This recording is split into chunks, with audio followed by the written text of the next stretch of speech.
Ამტუთებში უნდა დაიწყოს სასახლის ღობის საქმეზე 15 ბრალდებულის სასამართლო პროცესი, ყველა ბრალდებული დღეს განსაჯელის სკამზე იქნება 12 დაკავებული პენიტენციური დაწესებულებიდან გადმოიყვანეს საქალაქო სასამართლოში საბედრაგო სამსახურის წარმომადგენლებმა, 3 კი მოვიდა საკუთარი ფეხით, რადგან საზოგადოებისთვის ცნობილი არის, რომ მია დარახველიძე, ევა შაშიაშვილი და გიორგი ჩახუნაშვილი გირაოს საფუძველზე არიან გათავისუფლებული და სწორედ ასე ესწრებიან სასამართლოს ხდომებს და ელოდებიან თავისუფლებას. Როგორი იქნება სასამართლოს ვერდიქტი იმ სისხლის სამართლის საქმეზე, რის გამოც ბრალდებულები არიან. დღეს სახელმწიფო ბრალდება მოწვევები უნდა მოიყვანოს ხდომათა დარბაზში, დიდი ალბათობით დაიკითხებიან ექსპერტები, ის ექსპერტები, რომლებმაც ჰაბიტოსკოპიური კვლევები ჩაატარეს სწორედ და ამოიცნეს ბრალდებულები ვიდეო თუ ფოტო მასალების მიხედვით.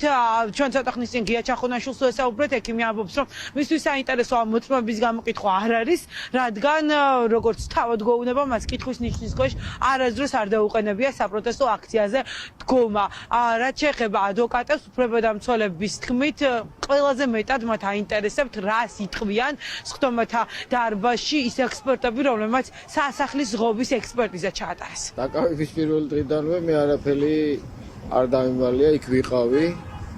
რასაც ვაკეთებდი, იმას ვაკეთებდი, მე დასამალი არაფერი არ მაქვს, იქ მე ნამდვილად ვიყავი. გაუგებრობაში ვარ თავიდან ბოლომდე. ვინმე არ არის ისეთი მოწვევა, ვისი მოსვლაც გინდათ აქ რისთვის 200,000 კაცი იყო ერთ საქმეზე, რომ უნდა საქართველოს თავისუფლება. 200,000 კაცი უნდა გამოიკვლიო. ყველაზე მნიშვნელოვანი მტკიცებულებები დამკავებელ პოლიციელებზე მიდათ, ვფიქრობ, რომ ის აბსურდული პატაკის შემდგენი პოლიციელები აღნიშნული პირები არიან აბსურდული პატაკის შემდგენი გამომძებლები, რომლებმაც რატომღაც მიიჩნიეს, რომ ამ ადამიანთა მხრიდან დანაშაულებრივ ქმედებას ჰქონდა ადგილი, რომლის შესაბამისად და სწორედ მათი პატაკების მათი მიმართვების შესაბამისად დაიწყო საქმეზე გამოძიება და ერთ-ერთი მტკიცებულებით, ერთ-ერთი მოწმით, ერთ-ერთი მტკიცებულებით ვერ დადასტურდება დავის სტურუას მიერ რაიმე სახის დანაშაულებრივი ქმედების ჩადენა ან რაიმე სახის შესაძლო დანაშაულის ჩადენის მცდელობა. Თქვენ დაცვის პროფის მიმართ ექსპერტიზა ჩატარებულია.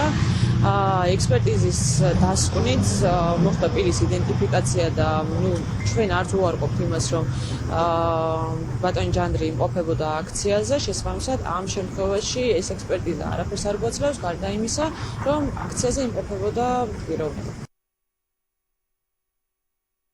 ოცნების საგამოძიებო სამსახურს სასახლის ღობის საქმე 5 ეპიზოდად აქვს დაყოფილი და ყოველდღიურად საქალაქო სასამართლოში სხდომები იმართება. საერთო ჯამში 64 ადამიანი ყავთ სისხლის სამართლის პასუხისგებაში მიცემული, იმის გამო რომ 4 ოქტომბერს დიდ შეკრებაში იღებდნენ მონაწილეობას. დაკავებულებს ვინც ახლა განსაჯელის სკამზე სხდომის გახსნას ელოდება, ედავება საგამოძიებო უწყება ჯგუფურ ძალადობაში მონაწილეობას და სტრატეგიული ობიექტის ხელში ჩაგდების მცდელობას.